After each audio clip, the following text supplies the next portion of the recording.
Hi, good day everyone. In this video, we are going to discuss about designing lesson, and the topic is about perimeter and area of rectangle and square. The main content we would like to show you are lesson plan, assessment, and theories. At the end of the lesson, students will be able to calculate the area and perimeter of the square and rectangle using its formula. Second, create a composite figure using cutout of rectangles and squares, or draw the figure on a square grid and calculate its area and perimeter. Third, visualize how a figure can be partitioned into rectangles and squares, and calculating the area and perimeter from given lengths. Last, demonstrate skills in identifying and solving problems of figures made up of square and rectangles. In the lesson plan, we will come up with 3 stages which are readiness, engagement, and mastery. The lesson plan is based on 45 minutes. First, readiness activity is only for students to record the information and test their prior knowledge. It takes about 10 minutes for this lesson. For the first instruction, teacher has asked students to draw a mini-map by themselves to check what they learned before and any misconception about the topic. After that, teacher will show students a YouTube video to strengthen their knowledge and concept of area and perimeter. Now, let's watch the video. Hi guys, today's video is going to be all about perimeter and area. Let's understand more about area and perimeter with the story of Peppa and George. I'm Peppa Pig. This is my little brother George. It's a bright sunny day and Peppa and George are playing outside. After a while, Peppa wants to swim in the pool, so she went home and got all her swimming gear. Then George came and he didn't want to swim. Look, Peppa's swimming! George is taking a walk around the pool. Now we heard the story of Peppa Pig. Let's try to understand what area and perimeter is from the story. Area is the space inside a shape. Let's consider the swimming pool as a rectangle. Area is the space inside the rectangle where Peppa Pig swam. Now, what's perimeter? Perimeter is the distance around a shape. In this case, perimeter is the distance walked by George around the pool. Now let's find out how to measure the area of a shape. The space inside of the rectangle is measured by using square units, which means how many square units will fit in this rectangle. Let's see. 1, 2, 3, 4, 5, 6, 7, 8. We placed 8 square units into this rectangle, so what's the area of the rectangle? Yes, it's 8 square units. The length and width of the square is 1 unit. A unit can be inches, centimeters, millimeters, meters, and so on. Since there are 4 squares in a row, we can say that the length of the rectangle is 4 units, and the width is 2 units. So the 8 square units can also be defined as 4 times 2. That means area is length times width. Now let's see how to find the perimeter of the rectangle. Remember, perimeter is the distance around the shape. In this case, the length of the rectangle is 4 centimeters and the width is 2 centimeters. To find the distance around the shape, we have to add all the 4 sides of the rectangle. 4 plus 2 plus 4 plus 2. So the perimeter is 12 centimeters. I hope you all got the concept of area and perimeter. Thanks for watching. Coming to the next is engagement activity. It takes about 25 minutes. At the end of this activity, students can evaluate themselves by using success criteria. For example, I can correctly measure the area and perimeter of rectangle and square by using measuring tools. And I can use the formulas to calculate the area and perimeter of rectangle and square. Before the activity starts, teacher need to well prepare the teaching and learning materials, including handouts, papers, meter rulers, tabs, pencils, and eraser. Besides that, the prerequisite that students should have mastered are able to use measuring tools like a meter ruler and know the formula of calculating perimeter and area. Here, we have the instruction for teacher and students. For teacher roles, Before starting the lesson, teacher has to use tab to craft a few large different figures of squares and rectangles on the floor. Each side is marked with a letter. Teacher has to separate students into groups depending on the class size. For students' row, they need to measure and record the length of each side using measuring tools, such as rulers and pencils, and then add them together in order to find out the perimeter. After that, students need to find out the area as well.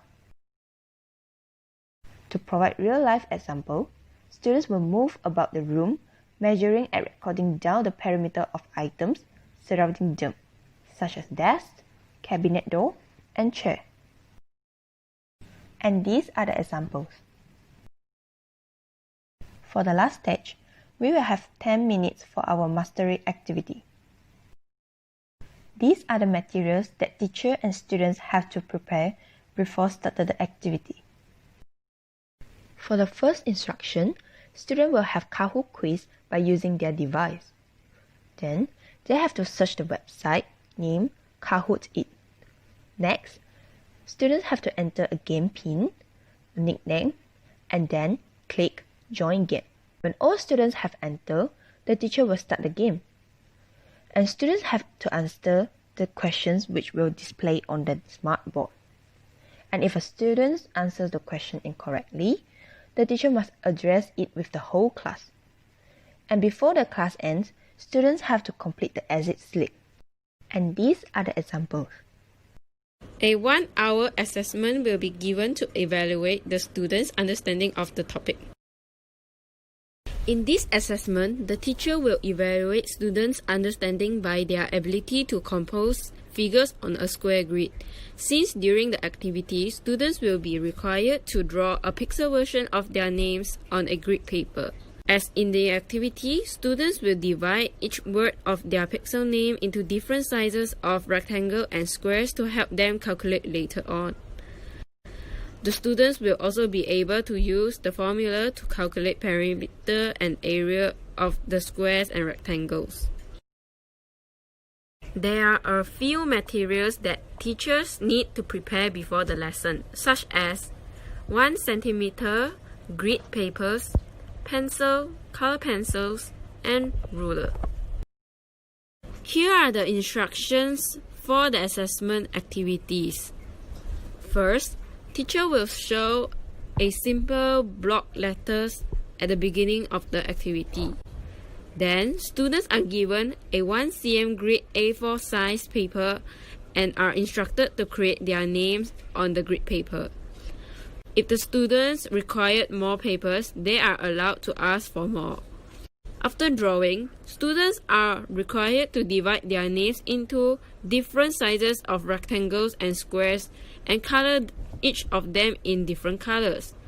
Students are then told to calculate the perimeter and area of each letter of their names using the formula. Here are some examples from the previously mentioned assessment activities. We designed our lesson based on a constructivism learning theories. Constructivism is a learning approach holds that learners construct or make their own understanding and knowledge through experience. Teacher role in constructivist classroom act as a facilitator that create interactive environment and provide engaging activity for students. For students, they should be actively engaged in the classroom and interact with teacher, peers, and resources to challenge themselves during the process of developing new ideas and concepts. Constructivism classroom allows children to develop the math skill and become more confident. It enables students to analyze and solve the actual math problem. It also supports student explanation and evaluation, communication between teacher and student, and application of the mathematical model. Prior knowledge is important that enables students to develop higher order thinking skills. During the estimation and accommodation process, students incorporate new information into their prior knowledge to accommodate new knowledge. Why choose constructivism? We choose constructivism as our learning theories due to two aspects. Firstly, Constructivism is student-centered learning, also known as active learning. It allows students to be actively engaged in learning, are more likely to lead to positive learning outcomes. Other than that, it also helps boost student interest and curiosity to the lesson. Let's look at an example. The teacher creates an environment for the student to have the opportunity to observe and measure the furniture and fitting. Secondly, collaborative learning. By working in groups, students with different abilities can help each other to reflect, evaluate, and improve their learning and working process with their peers. For example, advanced students can help out the weaker student on their understanding and learning of area and parameter. Let's learn more detail of collaborative learning. Collaborative learning is the process of dividing the classroom into small groups of students so that students are able to work collaboratively. It aims to help students in applying mathematical knowledge and concepts in the group activity. Student is responsible to share their opinions and work together to solve the mathematical problem. Let's see what is the role of teacher in collaborative learning. Firstly, facilitating. Teacher facilitates collaborative learning by creating learning tasks that encourage diversity. These tasks enable students to make connections to real-world objects and situations in their own and tap their diverse perspectives and experience. Modeling serves to share with students not only what one is thinking about the content to be learned, but also the process of communication and collaborative learning. Modeling involves thinking aloud or demonstrating. Next, coaching. Coaching involves giving hints of clues, providing feedback for students, redirecting student efforts, and helping them to use a strategy to solve the mathematical problem. What should students do in collaborative learning?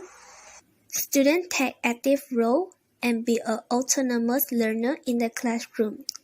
They discuss the math problem together, such as share and explain their own thought, listen to, reflect on, and challenge the reasoning of others. We choose formative assessment to evaluate student performance. Assessment for learning, also known as formative assessment. It is an approach to teaching and learning that creates feedback which then used to improve student performance in math. The aim is to enable teachers to use information about student knowledge, understanding, and skill to inform their teaching. What should teachers do in this time?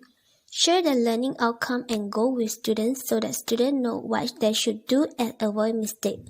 Besides, teachers should provide feedback to students in order to improve their learning and address misconceptions of parameter and area. In fact, teachers should put more emphasis on understanding rather than grades and achievement. Now, let's see what students should do in the classroom. Firstly, students need to understand the learning outcome and criteria for success. Besides, participate actively in the classroom, such as questioning and sharing ideas. Students should also take responsibility to add on feedback. Formative assessment is useful in learning process. Students that enjoy learning are more likely to retain learning. Besides, teachers can use the lesson time more efficiently. Moreover, effective in monitoring and improving student learning because it allows teachers to see whether their teaching is effective. These are the resources. This is all our video. Thanks for watching.